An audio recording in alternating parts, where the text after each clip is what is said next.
Hello वैंक्शन and ईजहान lover, welcome back to our channel. Thank you guys आपके प्यार और सपोर्ट के लिए। आपका प्यार और सपोर्ट यूं ही बरकरार रखेगा मेरे साथ। अगर अपने चैनल को सब्सक्राइब नहीं किया है तो प्लीज सब्सक्राइब कर देना। आज हम अ कॉन्ट्रैक्ट ऑफ सेपरेशन का नेक्स्ट पार्ट देखने वाले हैं। तो लास्ट पार्ट में हमने देखा कि मैन जहान का किडनैप करती है और दूसरी तरफ ईबो जहान को बहुत खोजने लगता है, लेकिन फाइनली ईबो को जहान मिल जाता है। लेकिन जहान बहुत बुरी कंडीशन में था। जहान को बहुत चोट लगी थी। ईबो जहान को हॉस्पिटल ले जाता है और डॉक्टर जहान को चेक करते हैं और उसे ओटी में ले जाते हैं। जैक्सन ईबो को शांत करने की कोशिश करता है, तभी वैंग फैमिली वहां पहुंच जाती है और वो भी ईबो को शांत करने की कोशिश करते हैं। ऑपरेशन पूरा होने के बाद डॉक्टर ओटी से बाहर आते हैं और वो ईबो को बता देते हैं कि जहान अब बिल्कुल ठीक है, लेकिन अभी भी वो होश में नहीं आया। उसके थोड़ी देर बाद जब वैंग फैमिली आपस में डिस्कशन कर रही होती है, तभी एक नर्स रूम से बाहर भागती हुई आती है और वो ईबो को अपने साथ ले जाती है। तो चलो गाइस, इसके आगे क्या होता है हम देखते हैं। आई होप आपको ये स्टोरी बहुत पसंद आएगी। वो नर्स के कमरे से जाने के बाद ईबो ने जहान का हाथ पकड़कर उसके पास बैठ गया। उसे हर तरफ से पसीना आ रहा था, उसका दिल भी बहुत तेजी से धड़क रहा था। जहान, ईबो ने अपनी टूटी हुई आवाज में पुकारा। जहान, मुझे माफ कर देना, मैं आपको प्रोटेक्ट नहीं कर सका। जहान, प्लीज अपनी आंखें खोलो, मैं तुम्हें फिर से चोट नहीं पहुंचाऊंगा। प्लीज जहान, प्लीज अपनी आंखें खोलो। ईबो ने जहान के बालों को सहलाते हुए कहा। ईबो, जहान ने कहा। ईबो ने जहान की ओर देखा, जो अपनी आंखें खोलने के लिए स्ट्रगल कर रहा था। मैं यहाँ हूँ जहान, तुम चिंता मत करो, तुम बिल्कुल ठीक हो और यहाँ सब कुछ ठीक है। ईबो ने जहान के बालों को धीरे से सहलाते हुए कहा। कुछ मिनटों के बाद जहान ने फाइनली लाइट को एडजस्ट करते हुए अपनी आंखें खोली। ईबो, जहान ने कहा। शांत रहो जहान, ज्यादा बात मत करो, तुम आराम करो। ईबो ने जहान के चेहरे को धीरे से सहलाते हुए कहा। जहान खुद को रोक नहीं पाया, लेकिन रोने लगा। वो बस ईबो को देख रहा था। जहान, तुम क्यों रो रहे हो? रो मत, सब कुछ ठीक है, तुम बिल्कुल ठीक हो, अब तुम बिल्कुल सेफ हो, इसीलिए रो मत। ईबो ने अपने चेहरे पर हल्की स्माइल के साथ कहा। जहान ने कोई जवाब नहीं दिया, लेकिन उसने बेड पर बैठने की कोशिश की। सिर में दर्द महसूस होने पर जहान कांप गया। उसने अपना सिर पीछे झुकाया। जहान ने अपने सिर को छुआ, उसका सिर पट्टियों से बंधा हुआ था। ईबो ने जहान को ठीक से बैठने में हेल्प की। क्या आपको कुछ चाहिए? ईबो ने जहान के पास खड़े होकर पूछा। जहान ने एक शब्द भी नहीं कहा, लेकिन उसने ईबो को कसकर गले लगाया। जहान को कुछ भी स्पष्ट रूप से याद नहीं है कि सच में उस समय उसके साथ क्या हुआ था, लेकिन जब उसने अपनी आंखें खोली तो उसने ईबो को अपने पास बैठा हुआ देखा। जहान ने ईबो को देखकर एक बड़ी सांस ली और राहत महसूस की। मेरा सिर पट्टियों से बंधा हुआ है, ये बहुत दर्द कर रहा है। मैं अपने आप को रोने से नहीं रोक सका, क्योंकि मुझे ऐसा लग रहा है कि मैं अभी अभी मौत को छूकर वापस आया हूँ। ईबो ने मुझे ठीक से बैठने में हेल्प की। मैं ईबो को फिर से देखकर बहुत खुश हूँ। सीरियसली, उस समय मैंने सोचा था कि मैं फिर से ईबो को नहीं देख पाऊंगा। मेरा प्यार, मैं इस दुनिया में जिस आदमी से बहुत ज्यादा प्यार करता हूँ, मैं उसे फिर से नहीं देख पाऊंगा। मुझे ऐसा लग रहा था और ये बात मुझे बहुत सैड कर रही थी। जहान अपने मन में सोच रहा था। क्या आपको किसी चीज की जरूरत है? ईबो ने जहान को देखते हुए पूछा। जहान अपने आप को रोक नहीं पाया और उसने ईबो को कसकर गले लगाया और जहान के आंसू बेतहाशा गिर रहे थे। ईबो, मुझे सिर्फ तुम्हारी जरूरत है, क्या तुम मेरे साथ रह सकते हो? प्लीज ईबो, जहान ने सिसकते हुए कहा। जहान की बात सुनकर ईबो रह नहीं पाया और उसने जहान को गले लगाया। जहान, मैं कहीं नहीं जा रहा हूँ, मैं यहाँ तुम्हारे साथ हूँ और हमेशा तुम्हारे साथ ही रहूंगा। ईबो ने कहा। क्या आप मुझसे प्रॉमिस कर सकते हो? जहान ने कहा। मैं प्रॉमिस करता हूँ जहान, ईबो ने जवाब दिया। मुझे प्रॉमिस के बारे में थोड़ा बचकाना लगा, लेकिन मैं हेल्प नहीं कर सकता। मैं सच में इस आदमी से बहुत प्यार करता हूँ। जहान ने अपने मन में सोचा। क्या तुम ठीक हो जहान?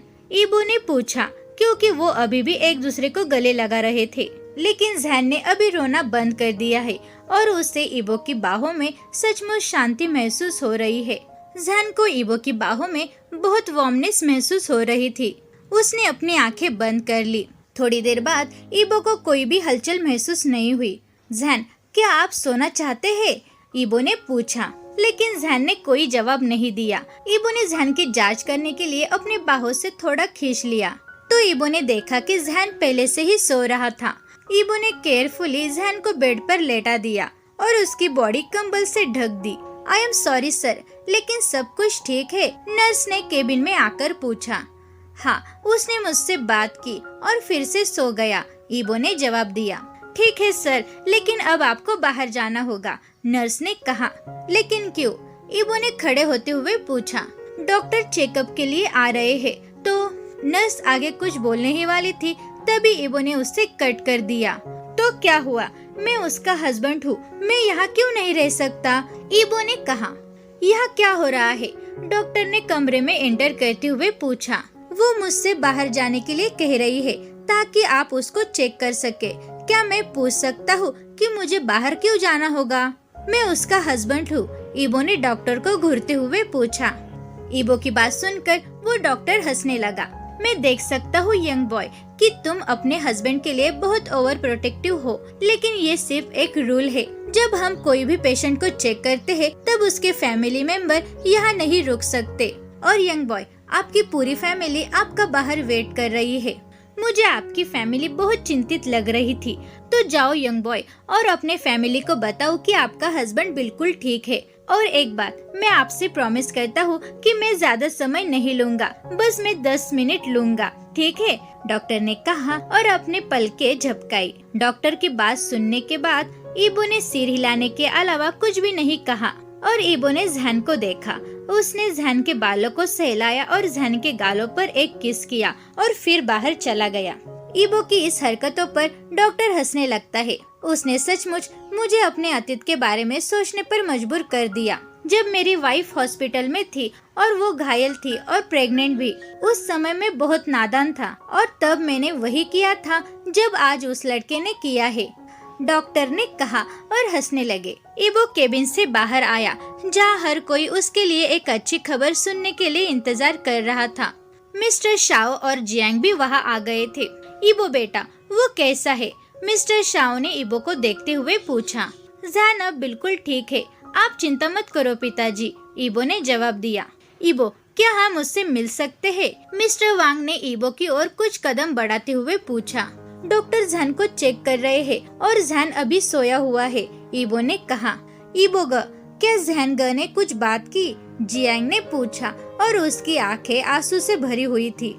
हाँ जियांग, जैन ने मुझसे बात की, उसे आराम की जरूरत है और शायद इसीलिए डॉक्टर ने उसे नींद की दवा दी। तुम चिंता मत करो, जैन अब बिल्कुल ठीक है, हम उसे जल्द ही घर ले जाएंगे, ईबो ने जियांग के कंधे को थपथपाते हुए कहा। जियांग ने अपने सैड चेहरे के साथ अपना सिर हिलाया। अरे ईबो, अब जैन कैसा है? हाइकुआन ने पूछा। वो अभी अभी आया हुआ है और झांजिन के पास खड़ा हो गया। जैन अब बिल्कुल ठीक है ग, क्या वहाँ सब कुछ ठीक है? ईबो ने पूछा। हाँ ईबो, मैंने वहाँ सब कुछ संभाल लिया और अब म्यानमैन कस्टडी में है, तो तुम चिंता मत करो, हाइकुआन ने कहा। उस बीच ने मेरे जैन को चोट पहुँचाई, मैं उसे नहीं छोड़ूंगा। उसकी हिम्मत कैसे हुई जैन को चोट पहुँचाने की? मुझे पहले दिन से अच्छा नहीं लग रहा था जब मैंने उसे देखा था। मैं उस बिच को मारना चाहता हूँ। झांजिन गुस्से से भर गया। वो पहले दिन से अपने भाई की तरह जैन से बहुत प्यार करता है। बेबी, हम उसे नहीं छोड़ेंगे, हम उसे नहीं बख्शेंगे, हम उसे सजा देंगे और वो उसके लायक भी है। तुम चिंता मत करो, हाइकुआन ने कहा। चिंता मत करो? कैसे? मैं चिंता कैसे नहीं करूँगा? उसने मेरी जैन को चोट पहुँचाई, उसने मेरी डीडी को चोट पहुँचाई, झांजिन चिल्लाया। झांजिन ग, आप आराम करो, जैन अब बिल्कुल ठीक है और ज्यादा गुस्सा मत करो, ये आपके हेल्थ के लिए बिल्कुल भी अच्छा नहीं है। और झांजिन ग, हम उस बिच को नहीं छोड़ेंगे, तो ग आप चिंता मत करो, ईबो ने झांजिन को शांत करने की कोशिश करते हुए कहा। लेकिन मेरी डीडी, मेरा जैन, झांजिन ने कहा और अब वो खुद को और कंट्रोल नहीं कर पा रहा था, लेकिन एक बच्चे की तरह रोने लगा। रो मत झांजिन, ये तुम्हारे हेल्थ के लिए बिल्कुल भी अच्छा नहीं है। तुम्हारी डीडी, तुम्हारा जैन बिल्कुल ठीक है, प्लीज रो मत, मिसेस वांग ने कहा और झांजिन को गले लगाया। ईबो, मुझे तुमसे कुछ बात करनी है, हाइकुआन ने ईबो को एक तरफ खींचते हुए कहा। हाँ गग्गा, क्या हुआ? ईबो ने पूछा। ईबो, मैंने पहले से ही उस पर केस कर दी है, लेकिन मैन पर कुछ कार्रवाई करने के लिए पुलिस जहान का बयान चाहती है। मैन अब जेल में है, लेकिन पुलिस को उस पर एक्शन करने के लिए ये जरूरी है। जहान का स्टेटमेंट, आप जानते हैं मेरा क्या मतलब है, हाइकुआन ने कहा। ठीक है गग, लेकिन जहान बिल्कुल स्टेबल नहीं है। गग, मैं स्टेटमेंट के बारे में डॉक्टर से पूछूंगा कि जहान इस स्टेटमेंट से कंफर्टेबल होगा या नहीं, ईबो ने कहा। ठीक है ईबो, मैं समझ गया, हाइकुआन ने ईबो के कंधे को थपथपाते हुए कहा। ठीक है यंग बॉय, हमने उसको चेक कर लिया है, अब आप उसके पास जा सकते हैं। जहान के कमरे से आते हुए डॉक्टर ने ईबो से कहा। डॉक्टर, अब वो कैसा है, हाइकुआन ने पूछा। अब वो बिल्कुल ठीक है, लेकिन उसके सिर पर सच में बहुत बुरी तरीके से चोट लगी है और वो कट बहुत गहरा है, इसीलिए उस कट को ठीक करने और बुरी तरह से ठीक होने के लिए कुछ महीने लग सकते हैं, डॉक्टर ने कहा। डॉक्टर, क्या हम उसे घर ले जा सकते हैं, ईबो ने पूछा। बेशक यंग बॉय, आप ऐसा कर सकते हैं, लेकिन आज नहीं। आज वो हमारे ऑब्जर्वेशन में रहेगा और कल सुबह हम उसको फिर से चेक करेंगे। अगर सब कुछ ठीक रहा तो हम उसे घर ले जाने के लिए परमिशन दे सकते हैं, डॉक्टर ने जवाब दिया। डॉक्टर, क्या हम उसे देख सकते हैं, मिस्टर शाओ ने पूछा। नहीं, अब वो सो रहा है, उसे आराम करने की जरूरत है। हर कोई उसे कल सुबह चेकअप के बाद देख सकता है और अभी के लिए हम सिर्फ एक पर्सन को परमिशन दे सकते हैं जो पेशेंट के पास रह सकता है, डॉक्टर ने कहा। मैं उसके साथ रहूंगा, ईबो ने कहा। ठीक है, लेकिन अभी के लिए नर्स उसके साथ है, डॉक्टर ने कहा और बाहर चला गया। क्या तुम ठीक हो बेटा, मिस्टर शाओ ने पूछा।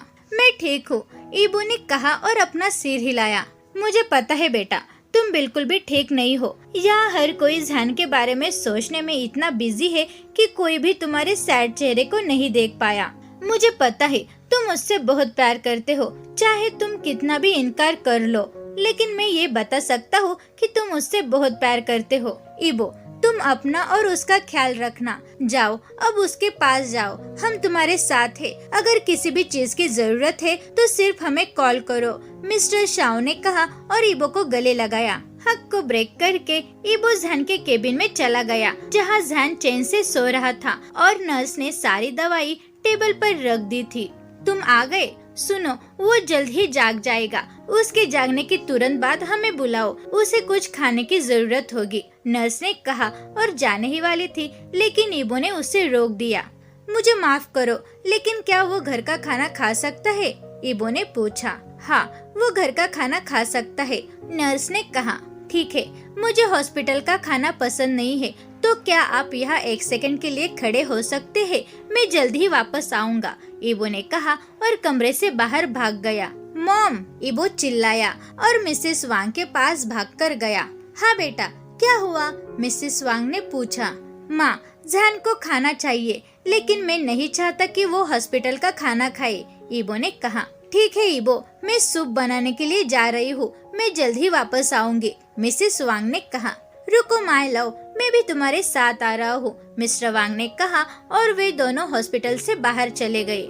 ईबो फिर से जहान के केबिन में चलने वाला था, लेकिन उसके दादाजी ने उसे रोक दिया। ईबो ने दादाजी की ओर देखा, दादाजी ने कुछ नहीं कहा, लेकिन ईबो को गले लगाया। कुछ मिनटों के बाद दादाजी ने हक को ब्रेक किया और ईबो को देखकर मुस्कुराया। दादाजी ने कुछ नहीं कहा, लेकिन दादाजी की हरकतें शब्दों से ज्यादा तेज है। ईबो जानता है कि इसका मतलब क्या है। ईबो ने दादाजी को एक इशारा किया। ईबो ने अपने फैमिली के सभी मेंबर पर एक नजर डाली जो पहले से ही ईबो को देख रहे थे। वे सभी ईबो पर मुस्कुराए। उसके बाद वे सब नॉर्मल हो गई और ईबो भी जहान के केबिन में चला गया। ईबो जहान के पास बैठे हुए और उसको एडमायर करते हुए 2 घंटे हो गए हैं। ईबो जहान के लिए अपनी फीलिंग्स को अवॉइड नहीं कर सकता और वो इससे नहीं बच सकता। ईबो खुद नहीं जानता कि वो इतनी परवाह क्यों करता है और जहान के लिए इतना प्यार क्यों करता है। वो खुद को जानता भी नहीं कि वो सच में जहान की इतनी परवाह क्यों करता है और जहान के लिए इतना प्यार क्यों करता है। केवल वही जानता है। जब उसने जहान को खून से लथपथ देखा तो उसे कैसा लगा। केवल वही जानता है। जब उसने जहान को हॉस्पिटल में ले गया तो उसे कैसे लगा। केवल वही जानता है। जब उसने बेहोश जहान को अपनी बाहों में लिया तो उसे कैसा लगा। ईबो अपनी फीलिंग्स को अच्छी तरह से समझ नहीं सकता, लेकिन जिस तरह से वो जैन के लिए महसूस करता है यह बहुत प्रीशियस है। उसके लिए ये नॉर्मल है। एक मैथ्स का प्रोफेसर जिसके जीवन में एक भी लव इंसिडेंट नहीं हुआ, वो कैसे जान सकता है कि प्यार की फीलिंग क्या होती है। इसमें थोड़ा समय लगेगा, लेकिन ईबो नहीं जानता कि वो जैन से कितना प्यार करता है। उसे अपनी फीलिंग्स को महसूस करने के लिए बस कुछ समय दे दो और बस थोड़ा वेट कर लो। ईबो को जल्द ही जैन के लिए प्यार महसूस होने लगेगा। जैन, तुम्हें सोए हुए 2 घंटे हो गए हैं। तुम कितने घंटे सोना चाहते हो? ईबो ने जैन का हाथ धीरे से पकड़ते हुए पूछा। 1 दिन पूरा हो गया है। मैंने तुम्हारा मुस्कुराता हुआ चेहरा नहीं देखा। मुझे नहीं पता क्यों, लेकिन मुझे इसकी बहुत याद आ रही है। मुझे पहले ऐसा महसूस नहीं हुआ था। प्लीज जैन, क्या आप अपनी आंखें खोल सकते हैं? मुझे मेरे नाम से पुकारो और मुझे एक स्माइल दे दो। ईबो ने अपने मन में सोचा, लेकिन शब्द में वो नहीं कह सका। ईबो, जैन ने धीरे से कहा और अपनी आंखें खोली। हाँ जैन, मैं यहाँ हूँ, ईबो ने जवाब दिया और जैन के बालों को ध्यान से सहलाया। जैन मुस्कुराया जब उसने देखा कि ईबो उसके पास हाथ पकड़कर बैठा हुआ है। यही बात है जो मुझे बहुत याद आ रही थी, उसकी स्माइल। ईबो ने अपने मन में सोचा और वो खुद को कंट्रोल नहीं कर सका, लेकिन खुद को जाने बिना वो थोड़ा मुस्कुराया। ईबो, तुम बहुत अच्छे लगते हो जब तुम मुस्कुराते हो। तुम्हें बहुत ज्यादा बार मुस्कुराना होगा, जैन ने मुस्कुराते हुए कहा। ईबो ने कुछ भी जवाब नहीं दिया। वो क्या जवाब देगा? उसे भी पता नहीं कि वो कब मुस्कुराया। वो पहले से ही बहुत कंफ्यूज है। जैन, माँ तुम्हारे लिए सूप लाई है, उठो और कुछ खा लो, फिर तुम्हें कुछ दवा भी लेनी होगी, ईबो ने कहा और जैन को बेड पर बैठने के लिए हेल्प की। माँ, पिताजी और अदर मेंबर कहाँ है? मैं उनसे मिलना चाहता हूँ, जैन ने पाउट करते हुए कहा। जैन, डॉक्टर उन सभी को अंदर आने नहीं देंगे, इसलिए आप कल सुबह उनसे मिल सकते हैं। साथ ही कल सुबह चेक करने के बाद हम आपको घर ले जा सकते हैं, ईबो ने जैन के लिए खाना परोसते हुए कहा। ओह, ये ठीक है, लेकिन वे कहाँ है? जैन ने पूछा। सब बाहर है, ईबो ने जवाब दिया। और म्यान मैन कहाँ है? जैन ने ईबो की ओर देखते हुए पूछा। म्यान मैन का नाम सुनकर ईबो ने अपनी मुट्ठी कस ली। आपको उसके बारे में चिंता करने की कोई जरूरत नहीं है, अब वो पुलिस कस्टडी में है। चलो उसके बारे में बात मत करो, हम कल इसके बारे में बात करेंगे जब हम घर पर होंगे, ईबो ने अपने गुस्से को कंट्रोल करते हुए कहा। जैन ने कुछ नहीं कहा, लेकिन अपना सिर हिलाया। जैन, आ करो। जैन ने ईबो को कंफ्यूज लुक से देखा। जैन, मेरा मतलब है कि अपना मुंह खोलो, ईबो ने फिर से कहा। वो ठीक है, जैन हंसने लगा। अब ईबो जैन को सूप पिला रहा था। ये बहुत यम्मी है, जैन ने ईबो की ओर मुस्कुराते हुए कहा। रुको ईबो, क्या तुमने कुछ खाया? जैन ने पूछा। जैन, मैं बाद में खा लूँगा, ईबो ने जवाब दिया। आपका इससे क्या मतलब है कि आप बाद में करेंगे? पहले से ही बहुत देर हो गई है, जैन ने कहा। तुम्हारे खाने के बाद मैं कुछ खा लूँगा, ईबो ने जवाब दिया। ओह, मेरे बहुत प्यार करने वाले हस्बैंड, देखो तुम मुझसे बहुत प्यार करते हो, जैन ने स्माइल करते हुए कहा। चुप रहो और ये चुपचाप खा लो, ईबो ने कहा। आप प्यार करते हो, जैन ने कहा। शट अप, ईबो ने कहा। तुम करते हो, जैन ने कहा। मैंने कहा शट अप, ईबो ने कहा। मैंने कहा प्यार, जैन ने फिर से कहा। चुप रहो और ये चुपचाप खा लो, ईबो ने कहा और इससे जैन हंसने लगा। अरे यार, ये तो हॉस्पिटल में भी झगड़ने लगे, इनको कोई तो रोको, ये दोनों कभी नहीं सुधरेंगे। ये दोनों अपना झगड़ना कब बंद करेंगे पता नहीं। तो गाइस, आपको ये पार्ट कैसा लगा? Thank you every much guys video देखने के लिए। अगर आप चैनल पे नए हैं और आपने सब्सक्राइब नहीं किया है तो प्लीज सब्सक्राइब कर देना, वीडियो को लाइक करो और शेयर करो। और गाइस, मुझे कमेंट में ये जरूर बताना कि आपको आज का पार्ट कैसा लगा। Thank you guys.